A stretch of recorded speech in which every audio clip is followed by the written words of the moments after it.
Sheeraz Gulsher is the co-founder of People Like Us, an award-winning not-for-profit building a fairer workplace by championing ethnic minority talent and pushing for systematic change. He's helped grow People Like Us from a community-led movement in media and communications into a national platform spanning events, mentoring, inclusive hiring, support and policy campaigning. Their work has taken the conversation right to the doorstep of Parliament with a clear ask for mandatory ethnicity pay gap reporting and genuine real accountability, not just good intentions. He's also known for turning complex inequality into culture-shaping creative campaigns, including Britain's ethnicity bill and Name the Bias. Sheeraz, thank you so much for joining us on the podcast. Thank you for having me, Josh.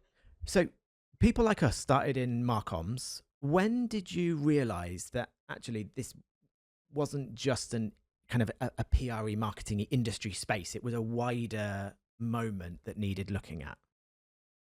Probably not too long after. I think when we started, we wanted to create, I suppose, a safe space and a celebratory space for people from all walks of life. Certainly when I started out, I found that conversations around diversity and inclusion weren't super engaging. I'd go to lots of events, be quite bored, and we thought actually we can hopefully bring some new life and personality into this. And it was not long after when we started our events, we kind of had people rock up from all sectors and walks of life, and it kind of blossomed into this wonderful, thriving community where people feel like they can belong and bring their true selves and have a good time and hopefully move the dial even in some small, tangible way for a broad breadth of industries. 6 years in, what kind of problem are you most proud of helping to move the dial on, and what do you think we still need to be focusing on now?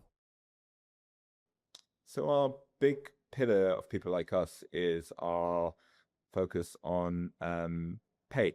I suppose the conversations we kept coming to time and time again was there was a huge question mark around how people are being paid or how they were progressing in their careers. And the answer was kind of staring us in the face. And it was actually, let's find a really straightforward and objective way to tackle this. And that's by asking companies to report on their ethnicity pay gaps. And we started off in our industry first.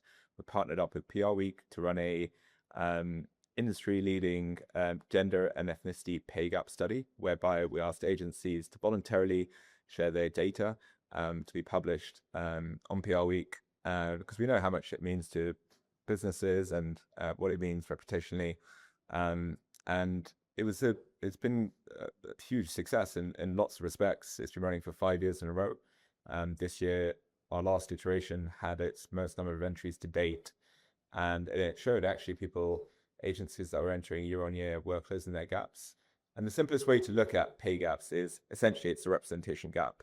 It tells you that women or ethnic minority professionals are not hitting the highest levels in a company, and that ought to be addressed in a very empirical way. And beyond the numbers, it's just a great opportunity for people to share learnings about what's working well, where the market is tough, and what they're doing about it.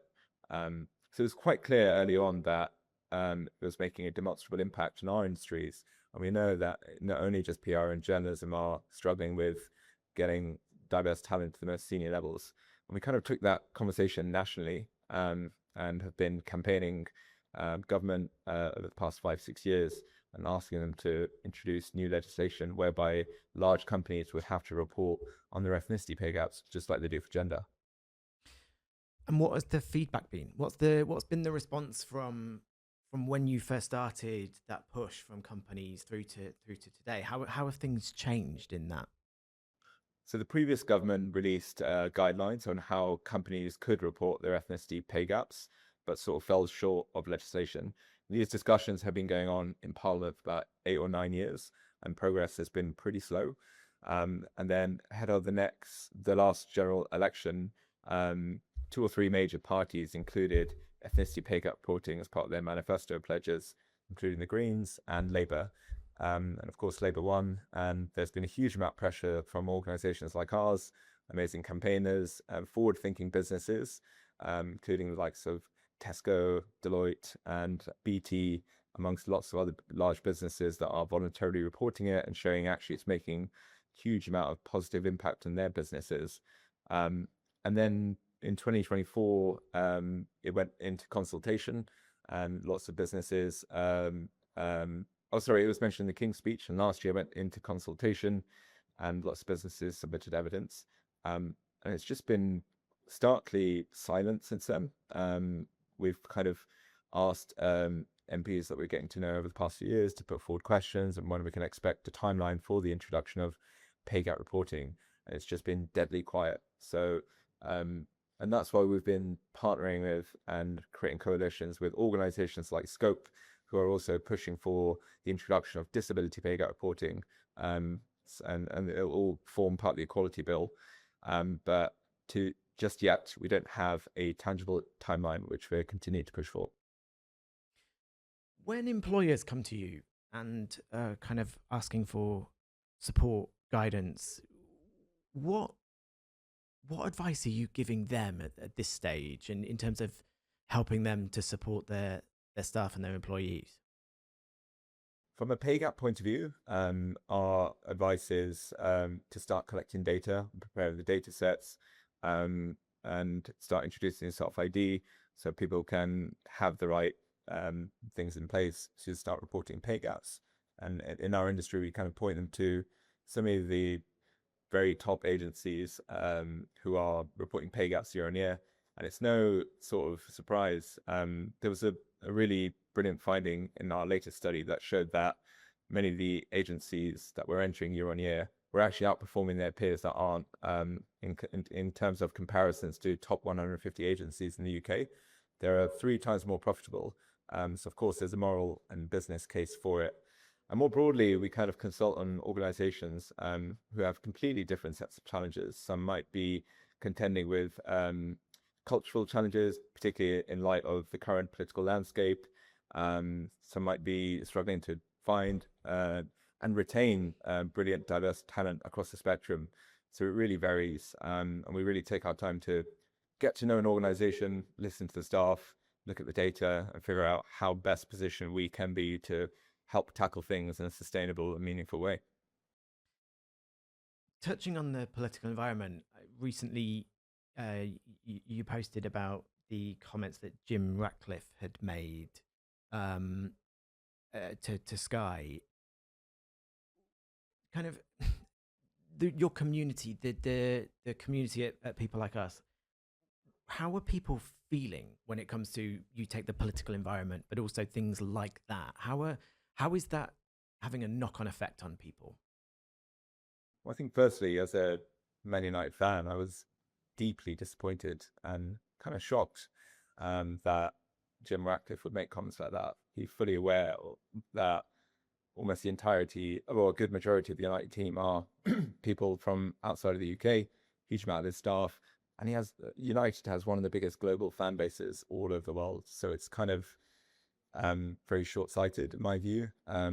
Almost like it was pandering to potential reform government and MPs and that sort of crowd. And our community have had a very difficult part. And I would say certainly the last 3 or 4 months, we've probably had the most amount of inquiries we've had, people needing some support, somebody to talk to, and just a friend, really. I think the current economic and political environment has just been supercharged, and discussions around migration have just been,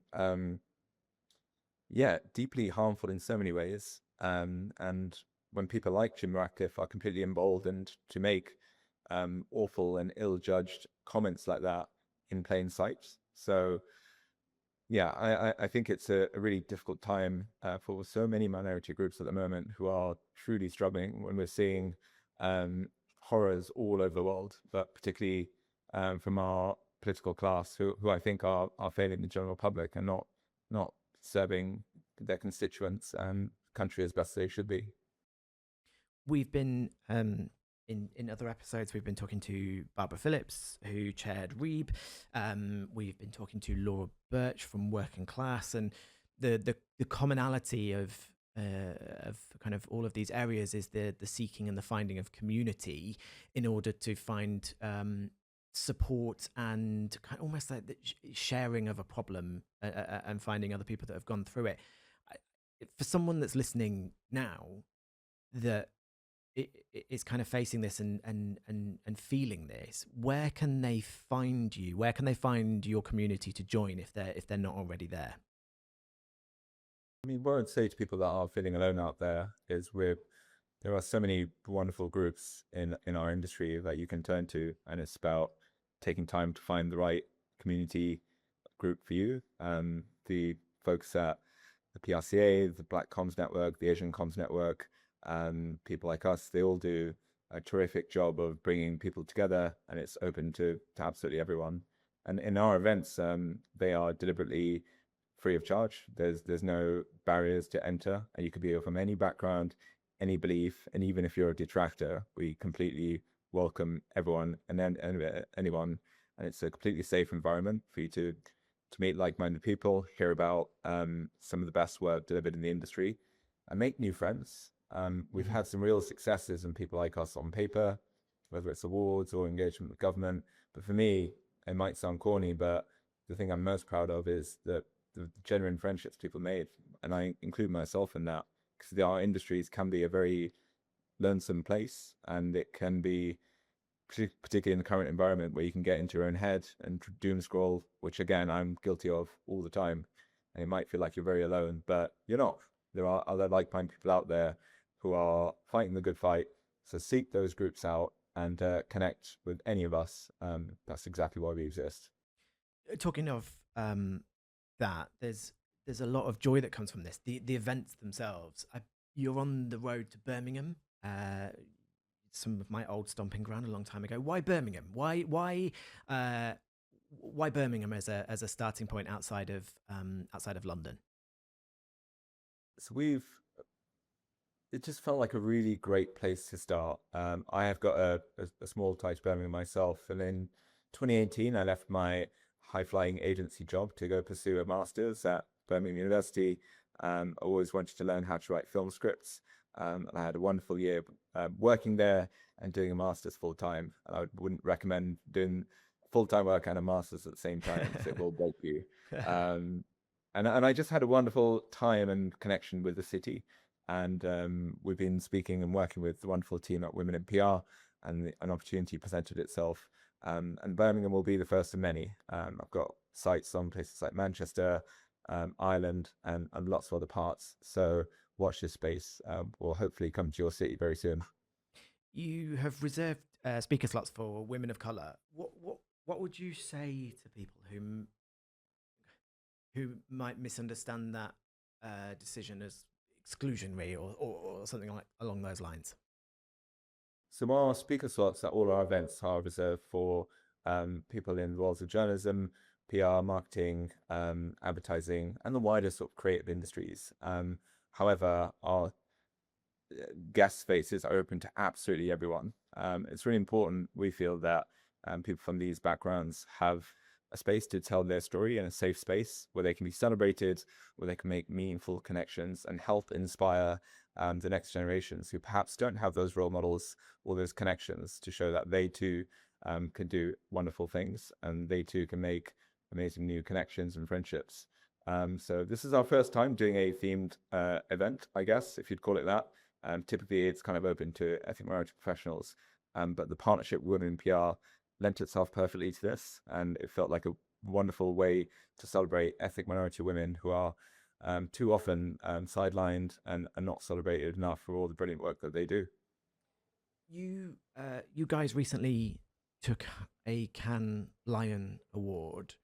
What do you think that signals to the rest of our industry, who are kind of looking in? What does that say to the rest of us, do you think? I mean, the entire campaign for Name the Bias, we pulled together from a group of people who just believed in introducing this new legislation, and we wanted to do it in a way that was accessible and easily understandable and unmistakably us. And the entire campaign was brought to life pro bono. Like the entire crew and cast you see in the film are volunteering their time. We did the work for free, our agency, and it was all purely groups of people getting together who thought actually the world could probably be a slightly better place and the industry could be better for it if this happens. And it was my first time in Cannes, and I kind of went with an open mind. It was a very last minute award entry submission, and we also happened to have our first ever event there in partnership with the FT, which we were really, really proud of. So it was a real big moment for us to speak to CMOs and some of the leaders of the biggest agencies in the world, but also proudly speak up about huge injustices in the world and that perhaps our industries aren't talking about in places like Palestine and Sudan and the Congo, where there's immense suffering. And our industry, I believe, has an amazing power and opportunity, and it always has spoken up for really important causes, such as the murder of George Floyd or the Me Too movement.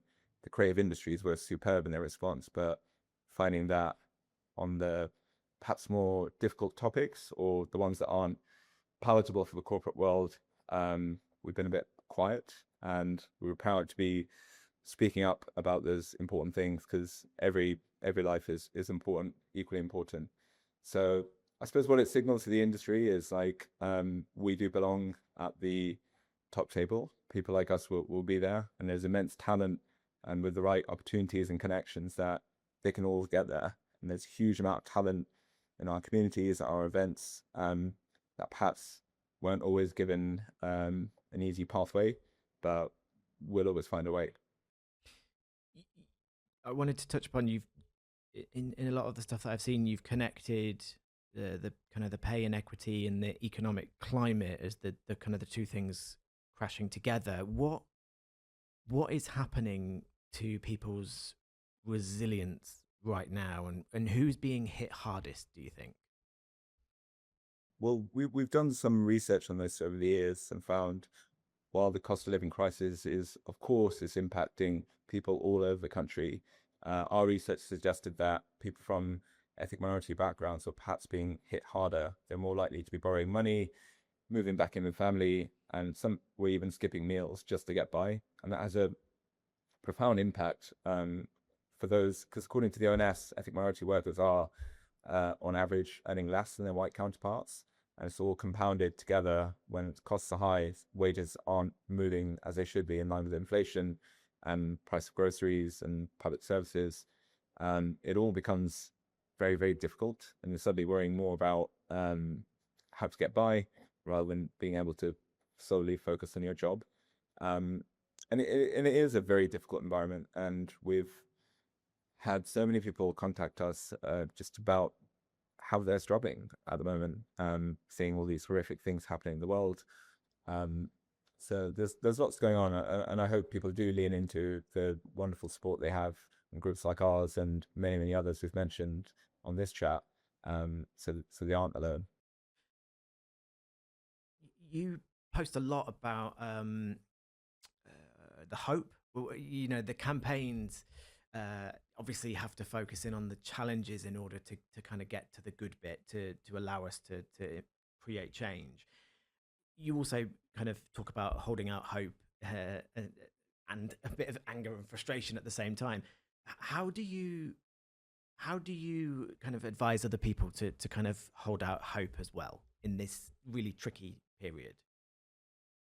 I think it's really important to, so my co-founder and I are glass half full kind of guys, and I suppose we just think long and hard about how we're going to help sway decision making and what people feel and what will people really resonate and connect with. And in my experience, it's always about bringing hope and bringing joy.